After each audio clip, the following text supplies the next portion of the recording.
Good morning friends. आज हम basic English speaking course शुरू कर रहे हैं। जैसे कि आपको पिछले कुछ वीडियो जो मैं आपको लगातार बता रहा हूँ कि हम बेसिक इंग्लिश स्पीकिंग कोर्स शुरू कर रहे हैं। ये सभी के लिए बहुत महत्वपूर्ण है।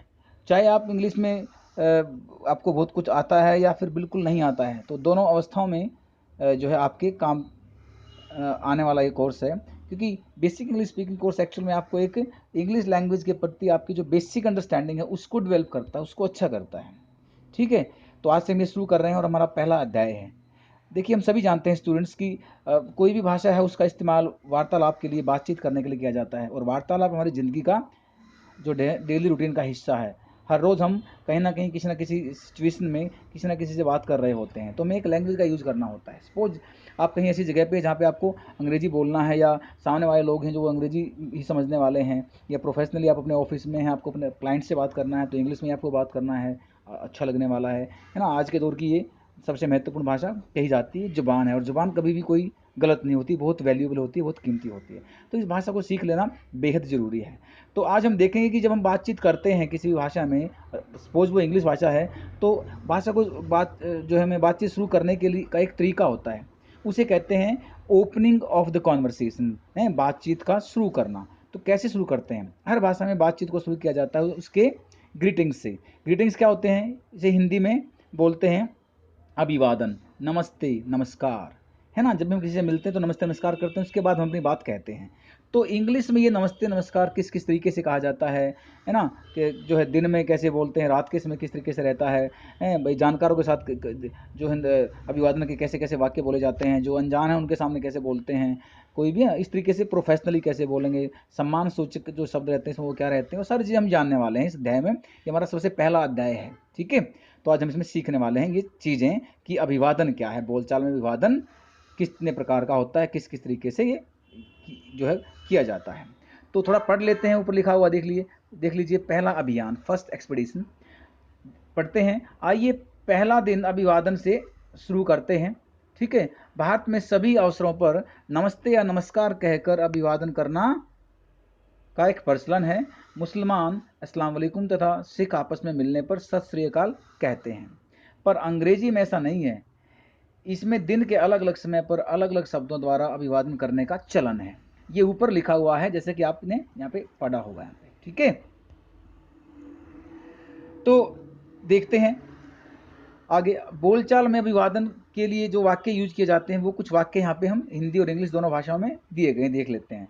सबसे पहले देखते हैं, अपने से जो बड़े हैं, रिश्तेदार हैं या पद में आपसे ऊंचे अधिकारी हैं, उनसे अगर आपको बात करनी है तो आप किस तरह के अभिवादन से अपनी बात शुरू करने वाले हो। तो देखते हैं, अगर आप सुबह जो दिन निकलता है, पो फटता है, तब से लेकर दोपहर वक्त तक के 12 बजे तक का जो टाइम है, इस बीच अगर आप अपने इनमें से किसी तरह की शख्स से मिलते हो, वो चाहे आपके बड़े हैं, रिश्तेदार हैं या आपके जो अधिकारी हैं, तो आप उनसे मिलते हो तो आप कैसे अभिवादन करेंगे? आप हिंदी में बोलेंगे, दादाजी से आप मिले, नमस्ते दादाजी, तो आप बोलेंगे गुड मॉर्निंग ग्रैंडपा।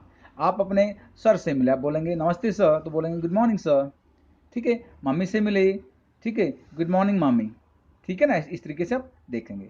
इसमें फिर देखते हैं दोपहर 12 बजे से शाम के 5 बजे तक। दोपहर 12 बजे से शाम के 5 बजे तक का जो समय रहता है, इसमें हम किस तरह के अभिवादन के वाक्य यूज करते हैं। तो देखते हैं, नमस्ते दादी जी, आप बोलेंगे गुड आफ्टरनून ग्रैंड माँ। नमस्ते माता जी, गुड आफ्टरनून मम्मी। नमस्ते बेटी, गुड आफ्टरनून डियर, है ना। ये दोपहर शाम के 5 बजे तक है, दोपहर के 12 बजे से लेकर के। अगर हम बात करें थोड़ा और आगे कि साय का जो समय होता है 5 बजे के बाद का, उस वक्त हम कैसे अभिवादन करेंगे। तो आपने कहा नमस्ते चाचा जी हिंदी में, ठीक है, तो इंग्लिश में बोलेंगे गुड इवनिंग अंकल, है नमस्ते चाची जी, गुड इवनिंग आंटी, ठीक है, नमस्ते बेटी, गुड इवनिंग डियर। देखो, ये तो हम आप मिलते हैं तो जो है अपनी बातचीत आपको शुरू करना, तो आप वहाँ पे मिलने के वक्त ये ग्रीट कर रहे हो इस तरीके से। अब देखो होता क्या है, रात के समय हम प्रोबेबली जब किसी से विदाई लेते हैं, तो वो विदाई वाला हमारा एक अभिवादन हो जाता है ना। तो विदाई हम रात के समय ले रहे हैं तो क्या बोलेंगे, शुभ रात्रि, गुड नाइट, या फिर sweet dreams darling, sweet dreams dear, इस तरीके से भी बोलते हैं। हैव नाइस ड्रीम्स, है ना, इस तरीके से बोल देते हैं। सी यू टुमारो, है ना, हैव नाइस ड्रीम्स, इस तरीके से बोल सकते हैं। ऐसे ही दिन के समय अगर आप किसी से जो है विदाई लेते हैं, है ना, दिन में दिन के किसी भी समय आप किसी से विदाई लेते हो तो क्या बोलते हो? आप बोलते हो जैसे अच्छा सर चलते हैं, so good day to you sir, ऐसे बोल देते हैं, ठीक है। ऐसे ही अगर आप किसी से मिलते हो, भेंट करते हो, भेंट का मतलब आप किसी से मीटिंग करते हो, भेंट करते हो, आप किसी से मीटिंग कर रहे हो, तो उस अवस्था में आप जो है मिलने वाला जो अभिवादन है वो यूज करेंगे। जैसे आपसे मिलके बहुत खुशी, कई बार बोलते हैं ना आपसे मिलके बड़ी खुशी हुई, तो आप बोलेंगे please to meet you, nice to meet you, ठीक है, I am very happy to see you, I am very glad to meet you. इस तरीके से ये सारे जो है भेंट के समय के हमारे अभिवादन के वाक्य हैं।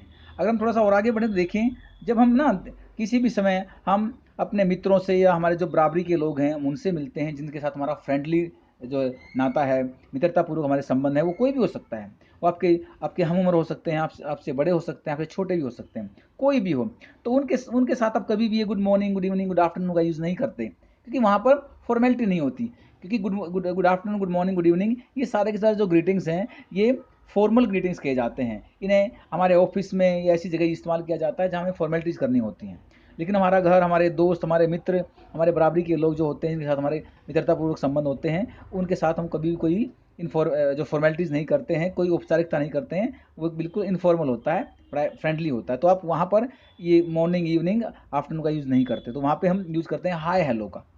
ठीक है, तो ये इन्हें इनफॉर्मल ग्रीटिंग्स कहा जाता है। क्या कहा जाता है? इनफॉर्मल ग्रीटिंग्स, क्योंकि ये इनफॉर्मल सिचुएशन में इस्तेमाल किए जाते हैं। तो जैसे आप सिमी से मिले, सिमी आपकी दोस्त, आपने बोला हाय सिमी, ठीक है। अंकुर से मिले, हाय अंकुर, ठीक है।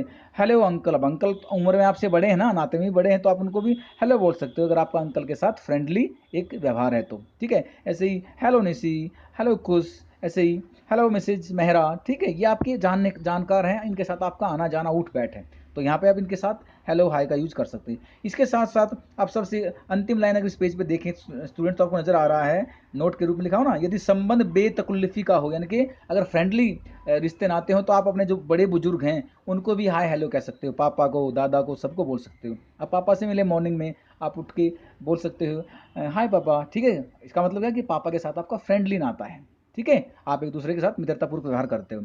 ऐसे ही हेलो या हाय ग्रैंडपा आप बोल सकते हो, ये बिल्कुल सही है, ठीक है। तो चलिए आगे बढ़ लेते हैं, इसमें नेक्स्ट पेज की तरफ हम जा रहे हैं। तो देख रहे हैं नेक्स्ट पेज पे विदाई के समय की हम बात करें, तो विदाई के समय और कौन कौन से अभिवादन के वाक्य हम यूज कर सकते हैं। जैसे आपने कहा अच्छा चलते हैं बच्चों, आपने बच्चों को बोला सो गुड बाय चिल्ड्रन। आपने कहा अच्छा बाय बाय, कहते हैं बाय बाय, है ना। चलते हैं प्रिय, फेयरवेल डियर। ऐसे ही अच्छा फिर मिलेंगे, bye, see you next time, see you soon, see you हैं आफ्टर सम टाइम, ऐसा आप बोल सकते हैं। इस तरीके से आप कह सकते हैं। ये सारे के सारे विदाई के समय के अभिवादन के वाक्य हैं इंग्लिश में, ठीक है, और हिंदी में साथ में। अब कुछ बातें जो आपको याद रखनी है स्टूडेंट्स। देखो हिंदी और अंग्रेजी दोनों भाषाओं में जब हम बात करते हैं, संबोधन करते हैं, तो थोड़ा सा अंतर रहता है। हमने जो है इंग्लिश में बोला ग्रैंड फादर किसको, अपने दादाजी को, तो इसको हम और शॉर्ट में भी जो संक्षेप में और क्या कह सकते हैं, ऐसे ही ग्रैंड मदर को क्या कह सकते हैं, इस तरीके से हैं। अब जो है मदर को क्या कह सकते हैं, वो सारी चीज़ें इस तरह के जो भी भेद है दोनों भाषाओं में, संबोधन में जो अंतर है वो थोड़ा जानने की कोशिश करते हैं। अंग्रेजी में देखिए ग्रैंड फादर को हम क्या कहते हैं, ग्रैंड पा, पहला जो वाक्य लिखा हुआ है, पहली जो लाइन लिखी हुई है। सेकंड फादर के लिए हम डैड या डैडी यूज करते हैं, ठीक है। ग्रैंड मदर के लिए ग्रैंड माँ या ग्रैनी भी कह सकते हैं, इसको ग्रैनी भी कहते हैं, ठीक है। मदर के लिए मॉम या मम्मी शब्दों का प्रयोग किया जाता है। ऐसे ही अगर हम देखें अंग्रेजी में चाचा, ताया, मामा, मौसा, फूफा, इन सब के लिए हम अंकल शब्द का यूज कर लेते हैं, ठीक है। इन सबको क्या कह सकते हैं, अंकल। ऐसे ही चाची, ताई, मामी, मौसी, बुआ, फूफी, इन सबको हम क्या कह सकते हैं, आंट या आंटी। ऐसे ही कोई भी जो है पुरुष होता है, कोई भी जेंट्स है, उसको सम्मान देना है, वो चाहे आपके लिए अनजान है, तो उसको आप सर कह के बोलें, ये ध्यान रखें, ठीक है, सर कहें। किसी भी महिला को आदर देने के लिए उसके लिए आदर सूचक जो शब्द है वो यूज करेंगे मैडम या मैम। ऐसे ही आपके जो चचेरे, ममेरे, मौसेरे, फुफेरे भाई बहन होते हैं, उनके लिए सिर्फ कजिन शब्द का यूज करना चाहिए। कभी भी कजिन ब्रदर या कजिन सिस्टर नहीं कहना, ये बिल्कुल गलत होता है। आई थिंक ये बात आप याद रखने वाले हो, कभी भी कजिन ब्रदर, कजिन सिस्टर नहीं होता, ओनली कजिन होता है, ठीक है। और इसमें आखिरी जो बात कही गई है कि जो विवाहित महिला होती है ना, उसके नाम या उसके जो सरनेम होता है, जिसको कि आप गोत्र कहते हो, उसके साथ उससे पहले मिसिज लगाया जाता है। और जो अविवाहित होती है तो उसके जो है नेम या सरनेम से पहले मिस लगाया जाता है, MISS। और जब कोई महिला विवाहित हो या फिर अविवाहित, दोनों हो सकती हैं वो, ठीक है, वो जो उनके लिए आप MS, इसे मिज कहते हैं। तो मिज दोनों के लिए यूज होता है, मिस सिर्फ अविवाहित के लिए, मिसिज सिर्फ विवाहित के लिए, मतलब जिसको आप मैरिड कहते हो, और मिज दोनों के लिए। और प्रोबेबली ये मिस यूज कब किया जाता है, जब आप ज़्यादा किसी को नहीं जानते हो, आपको नहीं पता वो मैरिड है अनमैरिड है, तब भी उन फीमेल्स के लिए आप मिज का यूज कर सकते हो।